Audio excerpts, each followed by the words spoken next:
Bonjour Isabelle, bonjour Hervé. On vous accueille pour une exposition Un atelier, un couple au Centre de céramique de Giroussens. Est-ce que je peux vous demander de vous présenter? Je suis Isabelle Pamakius. Je travaille à l'atelier de Boisbel à Richemont avec Hervé Rousseau. Ça fait longtemps que tu es céramiste? Ça fait 25 ans. Vraiment que je suis installée, disons. Alors 25 ans installé à la Borne, du coup, à Boisbel? À Boisbel. Et tu travailles des terres en particulier? Je travaille que du grès et... Enfin non, je dis des bêtises parce que récemment j'ai fait un petit peu de porcelaine. Je voulais essayer la porcelaine au bois parce que c'est vrai que les couleurs sont jolies. Mais sinon je travaille essentiellement du grès, des terres comme Hervé, brutes, de carrière, qu'on prépare à l'atelier, qu'on concasse. On a chacun nos malaxeurs, on concasse nos terres. On a des terres différentes, celle d'Hervé est un peu plus grossière que la mienne. Pour moi, pour l'utilité, comme je suis essentiellement de l'utilitaire, à travail utilitaire, ma terre est un peu moins grossière. Elle est plus, c'est la même veine, mais plus fine. Donc, mais je la concasse, je la nettoie quand même un peu. Après, je la passe au pétrin et au malaxeur et je la travaille. Voilà. Et suivant la consistance de la terre, parce que quand on prépare sa terre, elle est très molle au départ.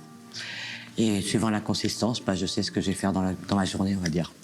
Parce qu'il y a par exemple, si je dois faire des grosses pièces avec une terre très molle, c'est impossible. Donc je sais que je vais la laisser sécher. Je vais commencer par des bols, en général, quand on prépare la terre, par les petites pièces, quoi. Voilà, la terre, ça nourrit, suivant la consistance de la terre, je sais ce que je vais pouvoir faire, quoi, ou pas. Alors c'est la terre qui te guide dans ta création. Donc tu n'arrives pas déjà avec une idée à l'atelier, c'est vraiment la terre qui t'amène. C'est la terre, suivant la préparation, c'est la terre. À chaque fois que je reprends l'atelier, suivant la consistance de la terre, je vais toujours commencer par des petites pièces parce que je travaille que de la terre assez molle. Donc à un certain poids, je suis obligé quand même, ou des assiettes par exemple, je suis obligé qu'elles soient un peu fermes pour pouvoir les prendre. Mais sinon, je fais des petites pièces, puis au fur et à mesure, je les laisse sécher un petit peu, puis je continue, puis voilà. Après, quand je fais un travail, ça parce que mon travail est essentiellement de l'utilitaire, des pièces un peu utilitaires, et donc, voilà.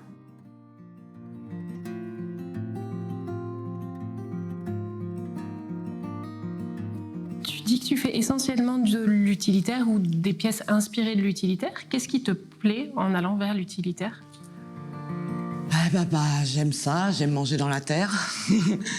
j'aime les pots, j'adore les pots, les vieux pots. Voilà, ça m'inspire, j'aime ça. J'ai envie que la majorité des gens puissent manger dans la terre. Donc, ouais, j'aime ça. C'est convivial, voilà. J'aimerais bien que c'est agréable, quoi. Tu cuis aussi tes pièces au feu de bois. Pourquoi avoir choisi cette méthode de cuisson?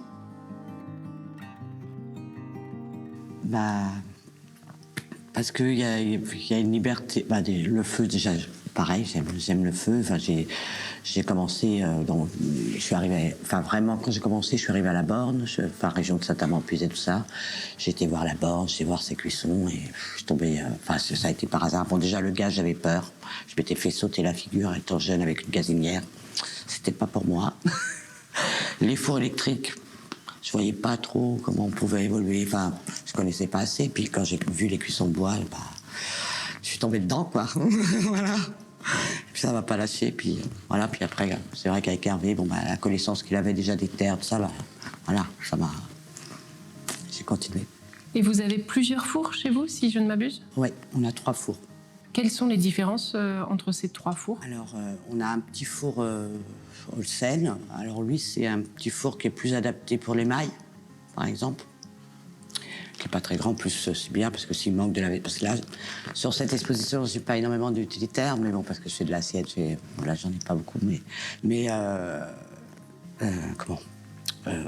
ouais, c'est plus fait pour l'émail. J'en ai un autre qui est un peu plus gros, de 3 mètres cubes. Là, je peux faire un peu de tout, mais pas du brut, pas des pièces brutes. C'est aussi fait plus pour l'engobe ou l'émail. Ce genre et on a un très grand four, un Oborigama, qui est le même four qu'Hervé, qu'utilise essentiellement Hervé. Celui-là, il est plus fait pour faire des pièces brutes, voilà. Du coup, si je ne me trompe pas, vous avez un four à chambre et les cuissons sont très longues dans ces fours-là.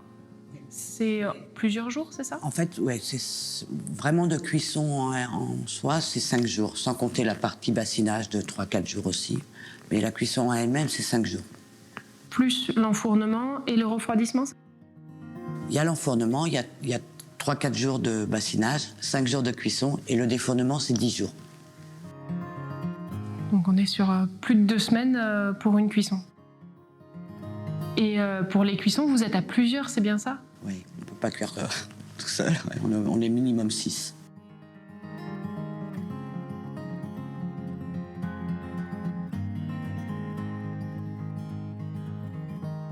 Bonjour Hervé et bienvenue au Centre Céramique. Tu exposes avec nous cet été aux côtés de ta compagne Isabelle Pamacius. Je voulais savoir, ça fait longtemps que tu fais de la céramique? Ça va faire à peu près un peu plus de 40 ans. Voilà. J'ai démarré en 77 comme apprenti et puis installé à Boisbel dans notre atelier en 81. Voilà. J'ai démarré en fait à Boisbel, dans cet endroit, il y avait déjà un four à bois. Donc je suis arrivé, j'ai découvert la cuisson au bois tout de suite et j'ai pas lâché. Voilà. Du coup, tu travailles dans l'atelier avec Isabelle. Ouais. Comment ça se passe, le travail à deux? Le travail à deux, on travaille assez séparément en fait. C'est-à-dire qu'on a deux. Il y a le cadre de comment dire, de travailler, enfin de faire. On est plutôt chacun de notre côté. Et puis après, il y a tout le côté qui nous remet ensemble, c'est les temps de cuisson et d'enfournement, voilà, tout ce travail qui est après de cuisson dans le four à bois, c'est quelque chose, et tout seul, on peut pas assurer tout, on peut pas assurer l'un sans l'autre. Et ça, c'est bon, voilà, c'est là où on se rapproche. Après, dans le travail moi, par exemple, je ne vais pas intervenir sur dire ça c'est joli ou pas, ou faire ci ou ça. C'est chacun, on a je pense, notre liberté là-dedans. C'est obligatoire parce qu'on vit dans le même endroit. Si vous voulez vous retrouver en paix le soir. Oui, voilà. Dormir dans le même lit. Et puis ça fait 23 ans que ça dure, alors on va se ménager. Qu'est-ce qui te plaît dans la cuisson au feu de bois?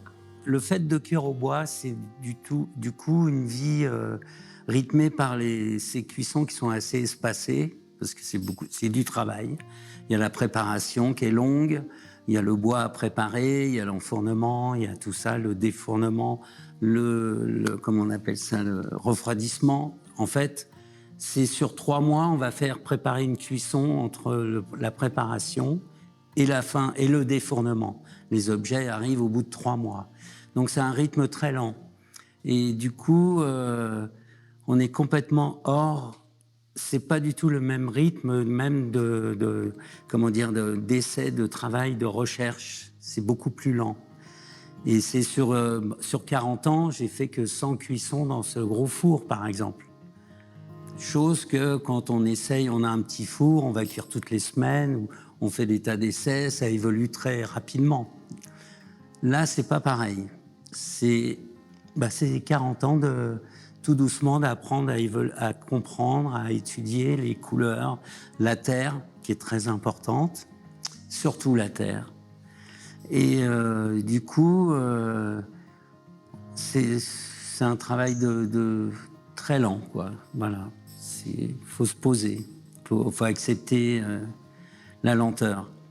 Tu parles de l'importance de la terre. Tu l'as choisi, tu choisis une terre spécifique? Ça a toujours été ma première préoccupation, c'est l'argile, dans le sens où j'ai très vite compris qu'il fallait que j'aille chercher la terre dans le sol, quoi, trouver la veine, je sais pas, qui va venir de l'or, quoi, la chose la précieuse, c'est la plus précieuse.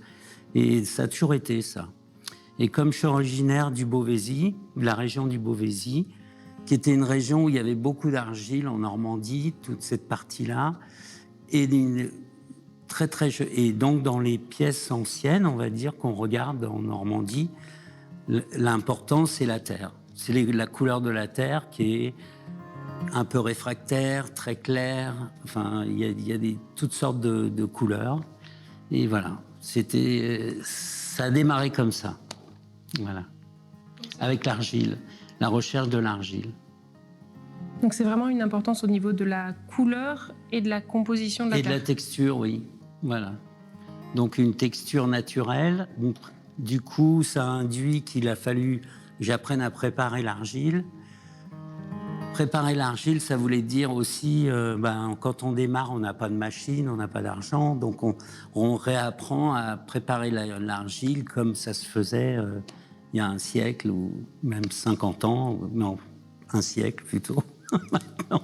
Parce que je crois que tu as une technique très particulière pour préparer l'argile. Est-ce que tu peux en parler ? Alors en fait, c'est la préparation, j'ai appris ça, découvert, bon, je savais que ça existait. Je l'ai vu, un marcheur de terre dans le Beauvaisis, quelqu'un qui marchait la terre toute la journée, qui la piétinait pour les tourneurs. Ça m'a... Déjà, je me suis dit, il n'y a pas forcément besoin de machines et tout. Et puis après, avec mes voyages, on va dire, on est allé au Maroc, en Afrique.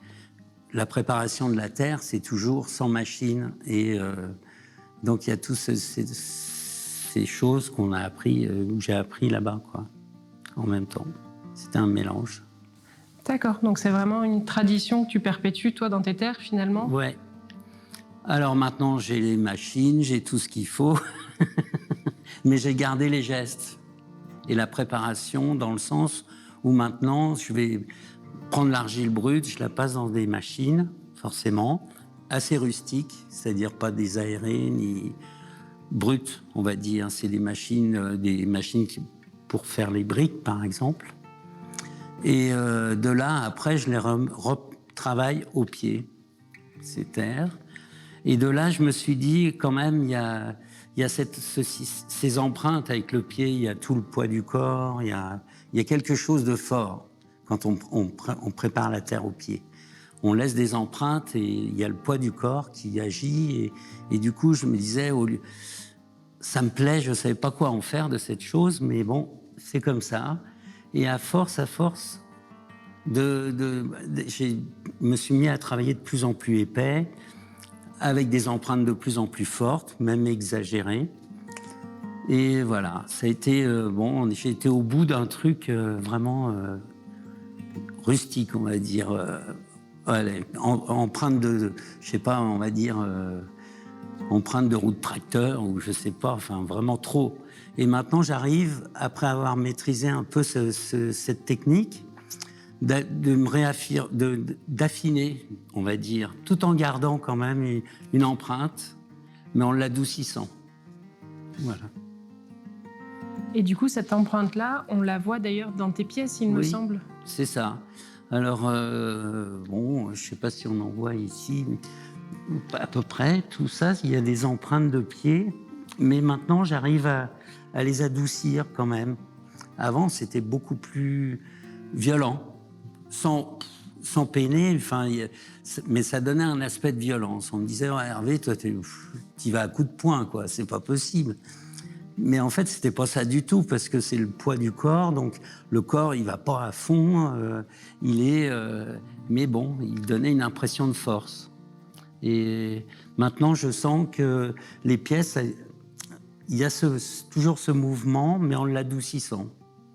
C'est-à-dire que je reprends sur les pièces. Je me suis rendu compte qu'il y avait aussi une histoire, c'était très rapide, ma façon de travailler. Je pouvais monter une pièce très rapidement, sans problème. Et puis après, je me suis dit, mais c'est un peu court comme histoire. Donc je vais repasser un peu avec les doigts et relisser, pas longtemps, mais un peu. Voilà. Est-ce que tu peux m'expliquer comment tu montes tes pièces, par exemple les tables qui sont tout autour de toi ? Comment est-ce que tu fais pour créer des pièces comme ça ?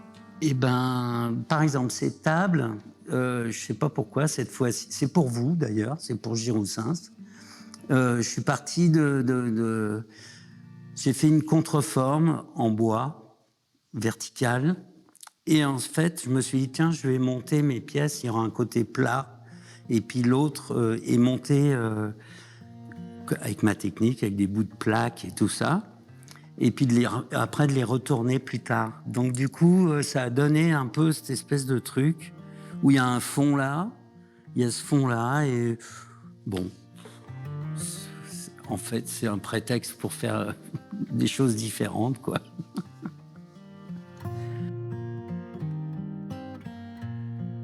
Je voulais te poser une question par rapport aux pièces que vous réalisez. Elles sont inspirées de pièces plus anciennes, si je ne me trompe pas, donc vous vous inspirez d'une certaine tradition. D'objets populaires. En fait, tous les deux, d'ailleurs, un de nos musées préférés avant, c'était les ATP, d'art et tradition populaire à Paris, qui a disparu malheureusement. Mais on y allait souvent. Et c'est vrai qu'on adore l'art populaire, les objets simples, les vieux pots. Donc ça, là-dessus, on a la même sensibilité.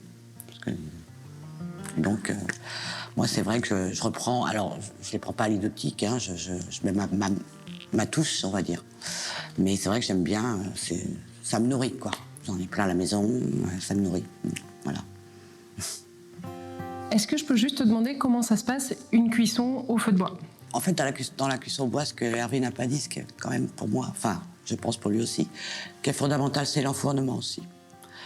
Ça, quand on range, alors déjà, le brut, on met les pièces les unes sur les autres, beaucoup. C'est pour ça qu'il y a des coques, il y a des empreintes, parce que les pièces sont empilées les unes sur les autres. Et l'enfournement, il faut que la flamme, ça passe. Et si un enfournement, il est trop serré ou si il est mal fait, ben ça coince et on n'aura pas une belle cuisson, quoi. Donc ça, c'est le plus important dans les cuissons bois, c'est l'enfournement. Une fois qu'on a enfourné, on cuit.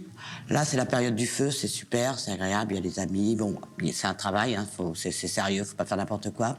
Mais les pièces, elles nous appartiennent plus. On est dans le feu. Après, il y a effectivement 10 jours où là, c'est le refroidissement. Et là, bon, il y a un moment d'attente, alors on essaye de faire autre chose, hein, ne pas y penser. C'est long des fois. On a envie d'ouvrir, mais faut pas ouvrir trop tôt. Donc Et quand on ouvre, bah, effectivement, il y a toujours une part, comme on dit, une part du feu. On l'emploie toujours, souvent que ça, on peut pas. Et puis justement, suivant l'enfournement, si ça a coincé un peu là, bah, c'est pas passé, ça va être un peu sous-cuit là. Ouais, il y a toujours c'est jamais pareil, quoi. On peut pas, même si on sait ce qu'on fait, on peut jamais, on sait, il y a des emplacements dans le four, on sait que là, ça sera un endroit qui va être embrasé, donc des pièces beaucoup plus noires comme ça. Enfin, on sait ce qu'on va avoir à peu près, mais pas exactement. On sait pas où la flamme passe. Le feu, c'est donc il y a toujours voilà, un mystère et quelque chose. Ouais, c'est toujours super.